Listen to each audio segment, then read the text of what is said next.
Awadau mkoaje bana, welcome to Stories with Mkanda. And before tuanze hii episode, so nataka apologize kwa ile show yetu Love Rekindled. Kuna mambo technical issues kidogo zili happen. So unfortunately tungemanage kuzipost. Kuna video tulifanya kadhaa alafu zikakuwa na itilafu. But soon we will be back. Yeah. Sasa before turudi kwa Love Rekindled, sasa itabidi tumepiga story kadhaa. Na history ya leo ni story fulani yenye ili happen around hapo 208 ama 209, between the 2 years.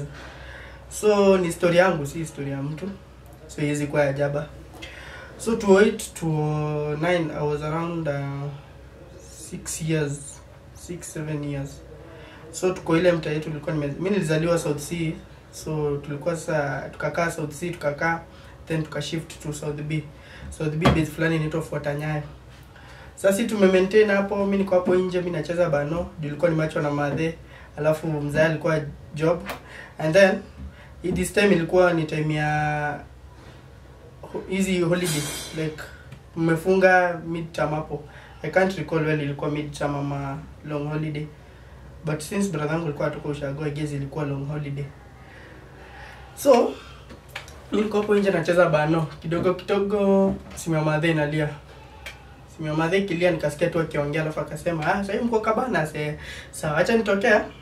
Mimi nikuja hapo Bellevue, mnipata hapo Bellevue. Ukifika hapo Bellevue make sure mwashukisha hapo, nitakuwa nimeongoja hapo. Nikajua madhe afanya nini, nimeendea ule bro wangu na kazini yangu juu alikuwa anatoka Ocha. Na mostly ilikuwa ikihappen mtu akiwa akitoka ushago juu alikuwa anatoka Kitui. Mtu akitoka ushago lazima tu akifika Cabanas apige. Na that time ilikuanga Cabanas, from Cabanas to Bellevue, hiyo ni around 3 minutes drive. Hiyo time ulikuwa na take almost even 40 minutes. Juu kulikuanga na jam nyingine imeshika hivi. Sijui mbona hiyo jam ilikuanga. Na hiyo time I guess hiyo barabara ilikuanga 2 way. Yeah. So simadhe kidogo ashachomoka. Ameenda kuwapika. Si mimi nilisikia hiyo call akipigiwa. Nikakata sikumaliza dakika 5. Hello? Mimi ni nani? Ego. Jio dakika 5 iko imeisha. Ela Mimi nimekaa hapo nimeshindwa kwani patoa fiki rada. Juu ilikuwa like period ya shule ilikuwa around 3 months. So mtu akiwa amekaa 3 months kwa brother wangu juu tuko wawili, nilikuwa nimemiss sana. So niko zile za kwani patoa wafiki. So like to me ilikani kama hata wanao. Mimi nikaona siwezi niendelea kutegea. Nikaona siwacha mimi nipige tu Kalesa hadi wapi? Bellevue. Sinajua hiyo direction. So niende hadi Bellevue, and then nitegea kina Pato. Juu nilikuwa najua either way nikikosa kuwapata nitapatana nao kwa barabara. Ndio hiyo mimi nikapiga njia, nikapita Bellevue, ndio hiyo nikafika hapo shopping center. Nikapiga. Kwa hiyo barabara sikupatana na wao unfortunately. The moment yenye sasa nimefika, okay, unajua sasa wakitoka na Kitui, so like ulikuwa unafaa wakue hii side ya Bellevue, the other side. So lazima nivuke barabara. Na barabara sasa hiyo ilikuwaga ni I guess inafaa kwa like ilikuwa kuna venye tu iko sasa hizi Mombasa road venye iko. So ilikuwaga hivyo, alafu ilikuwanga busy. So alafu those days manze kuangushwa ilikuwa rahisi sana na gari. Hakuna siku yenye ilishapita kama msee hajapata na hiyo incident ya kugongwa na gari. Lazima tu ungesikia sijui nani amegongwa na gari, mtu fulani amegongwa na gari. Mimi nikafika sasa ile barabara, and before ufike hadi saa hizi kitu yenye ilibaki tu ni hizo vitanda. Kuna hiyo base zinazanga vitanda, then kulikuwa after hizo base ya vitanda kuna base ya wasa mkokoteni. Ni walikuwa na mishana. I guess ndio wamekuwa replaced by our pickups na malori. So mimi nimefika. Sasa niko almost barabara sasa nivuke. Na hakukuanga na footbridge ni ya juzi. Mimi ndio nimefika. Before hata ni approach vizuri hiyo base ya kuvuka barabara, wa mkokoteni wakaona buda huyu boys ni mdogo manze. Na huyu boys vijana kana naelekea kwenda kuvuka hii barabara. Alafu kuna vile una noticing mzee ilikuwa anatoshana, alikuwa mdogo, I think around 7 years of age hapo. 7 years. Ilikuwa mdogo sana. So before hata niende mbali wakanikujia. Wakaniuliza, "Na habari yako?" Mimi na hiyo time nilikuanga mtoi, alafu si ati sikuwa najua kuongea. So like kuongea na msee ilikuwa mtu mwenye tujuani ilikuanga ngumu. Sasa wakaniuliza maswali until nikafika mahali nikaona tu niwajibu mimi nipite. Sasa wakaniuliza, "Unaenda wapi?"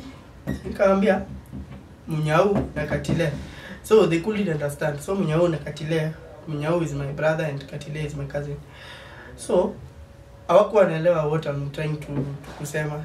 So walikuwa wanashangaza Munyao na Katile in what context. Juzi tunauliza huyo msee anaenda wapi, then anajibu tu Munyao na Katile. But mimi kwa nini yangu ilikuwa like nadhani wanaweza understand that naendea Munyao na Katile, but wao sasa wakachanganyikiwa. Sasa ikabidi wamenihold. Wakanihold and then ilikuwa around hapo 5 PM. Ilikuwa sasa ni time ya rush hours, wasee wameanza kutoka job nini wanashukia, alafu unajua wanashukiaga hapo Bellevue, wanapiga msee wa hazina anakuja anapanda gari hapo anaenda hazina, mtu wa South B anapanda anaenda South B. That's how ilikuwa ina happen. So hii time wakanihold, alafu kafika mahali kagiza nikaka nataka kuja, kabidi wameanza kuulizia wasee wanaenda na South B. Sasa mimi waliona nimetoka na South B, kabidi wameanza kuulizia wasee wanatoka na South B. Sasa mtu hata mwenye anaenda hivi na South B ama mwenye tu anaenda na hazina kibati wanamsimamisha. Wewe unajua kijana. At the end of it wakakuja watu wakakuwa wengi wakafurika. So unajua ina happening that sasa ukikuwa na watu watatu hivi alafu maswali mingi watu wanajaa. Sasa wamejaa hapo. Alafu hakuna mtu mwenye alikuwa na any idea ya vile wanafaa wafanye. Hakuna mtu ananijua. Tukakaa hapo, madam fulani mweusi hivi, I think I recall her vizuri but siwezi mkumbuka sura. Akatokea. Hakuja na idea ya kama basi ana mseo kuja kumchukua na hakuna mtu anamjua, badala ya mshinde hapa na hakuna mtu mwenye anaenda naye. Simnipe huyu mtoto niende naye. Wale wa mkokoteni hawakuwa convinced enough. Alafu pia mimi nikiulizwa kama tutaenda sikuwa najibu. Sasa kaa ni kama kijana eleweki. Tukakaa. Huyu madam akatafuta strategy zote, akakuja kanishika na strategy moja. Akaniuliza ndo tuende, unataka nini? Mimi nikamwambia nataka gari. So akaniuliza, so nikikubaia gari tutaenda? Mimi ni mtoi bana, nishaona ni gari. Unajua nimezoea kucheza bano sana. Nilikuwa napenda Twika. By then nilikuwa napenda Twika vibaya sana. So mimi nikamwambia mimi nikibaia gari tutaenda.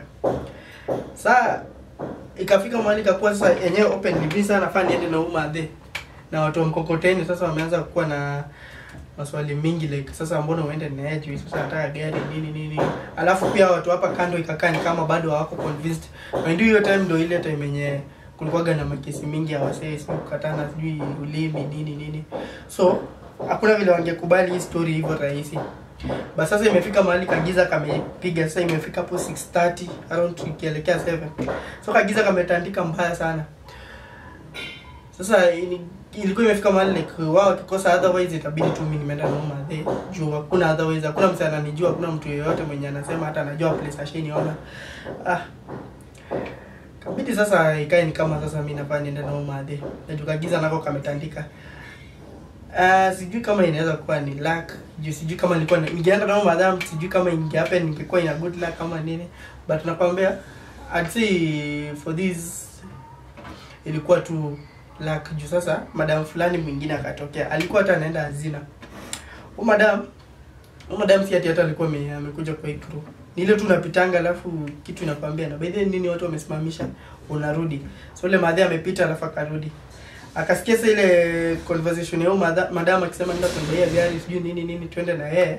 So kwa zile time anyana try sasa convince hawa wase wa mkokoteni na wase wa mkokoteni juu at this point wanafaa wafunge kazi waende, hawa washachoka wanafaa waende. Huyo madam akakuja tu na one word ya kusema na mbona tu asipelekwe police station watu wa ripoti, and then sasa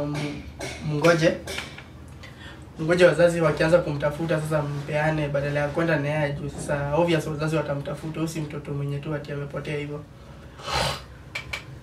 Wale wasa mkokoteni sasa washakuwa convinced very fast. Wakaamua aje bedheu madam akona idea. Ule madam akaongezea na juu mimi naenda akasema tu unajua mimi naenda hazina kuna ka police station. Kuna ka police station, sijui ni ka police station ama ni chief. Nakuaga na hapo hadi haijeza hadi saika. Hapo tu immediately ukishuka stage hapo hazina. Najua sasa mimi naenda hazina. Simwache tu mimi niende ni report. Alafu nitaenda nikae naye for the time before ule wazazi wake wakuje kumpata. Nitakuwa nimekaa naye. I'll take care of the child. Wazee mkokoteni wakaona yenyewe hii make sense. Ule madamu wa sijui gari akapigwa X yeye akaambia wewe huwezi enda na mtu hii. Acha huyu mwenye sasa anaenda naye police station. Aende naye akaripoti alafu akae na mtu hii. Yeye na make sense at all. Mimi ndio huyo sasa. Nilifeel vibaya, siwezi kataa feel poa juu sasa. Kwa mindset yangu ilikuwa like sasa naenda kwa askari. So ilikuwa like unajua mindset ya mtu hii wenyewe nakuaga. So ukiona askari hadi unashtukaga. So hiyo time mimi nasikia story ya askari nimeshtuka manze. Sasa kwa akili nikaona nilikuwa nafanya niende na ule madamu kunibaia gari. But sasa unajua sana ni watu wazima na wewe ni mtu hii hadi nikawa na kucommand. Mimi nikaenda. Ndio hiyo mimi tukapanda hapo gari. Kutoka hapo hadi hazina inakuaga 20 bob. Tiketeke tukashuka straight away to police station. Madam akajieleza akasema nimepatana na huyo mtoto pale Bellevue. Hata nifanya kumchukua juu amepotea. Na sasa hizi juu ni late imebidi sasa nimlete hapa alafu tu report alafu tuandikishe kila kitu. Wazazi wake wakikuja mfanye kunishtua nilete mtoto. I'll take care of the kid. Askari wakaniuliza, kijana jina lako ni gani? At first sikuwa najibu anything. I think ilikuanga mang'aa yote. Sikuanga napenda kujibu. As long as mimi sikujua like ilikuanga ngumu hata Kiswahili yenyewe unaniuliza ni kujibu. Kijana unaitwa nani? Sikuwa najibu. Wakanishikia sasa bunduki. Bunduki haikuwa ya kunipiga risasi, ilikuwa tu ya kunishtua kidogo. Wakanishikia ile bunduki na kijana unaitwa nani? Nikaona hapa yenyewe hii bunduki hapana. So nikamwambia mimi naitwa Mwangi.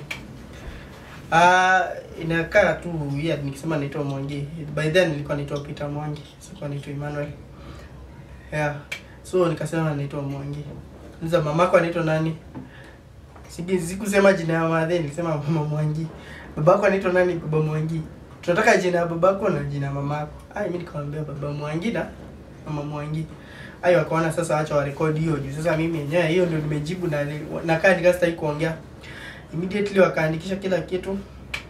Madhe akanichukua. Kwake ilikuwa tu hapo like ilikuwa tu mali unafuta. Tukafuta hadi kwake. Madhe alikuwa caring mbaya sana. Juu tulifika hivi alikuwa na watoto wawili against Kadem na boy. So tukapiga hapo food mbaya sana tukaanza kucheza hadi akili ishapotea hata nilikuwa nimepotea. Of which kwangu si ati nilikuwa nimepotea.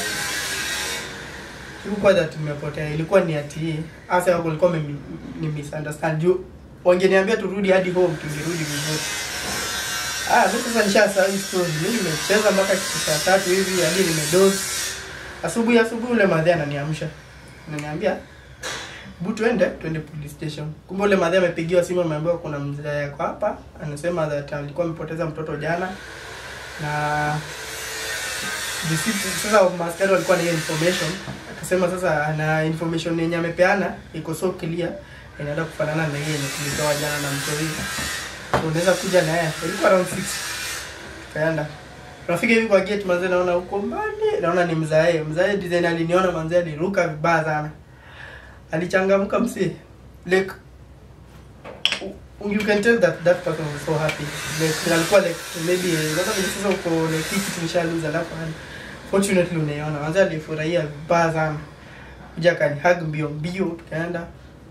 Wakasikiza wale madhe waka exchange numbers which hata alikuwa tunasikia wakiongea hadi na madhe alikuwa anaongea na madam alikuwa na share lot. Madam manze akarudi Makejani madhe mzae akafanya ile kitu kwa makarao juu ya kuokolewa na akacheza na huyu madhe kitu kidogo. Ndio sisi sasa tukaenda sasa home. Manze sasa yani ilikuwaga tu like si zamani nilikuwa kupotea. Ilikuwa kupotea kweli ilikuwa like hiyo siku kupotea juu of which nimesema like ningeambiwa nirudi tu mpaka home ningerudi ama ningeambiwa na wasa mkokoteni tukurudisha hadi home tungerudi. But sasa vile I think venye walini surround sana na wasi wengi ndio ilinichanganya akili. of which nikabaki niko confused.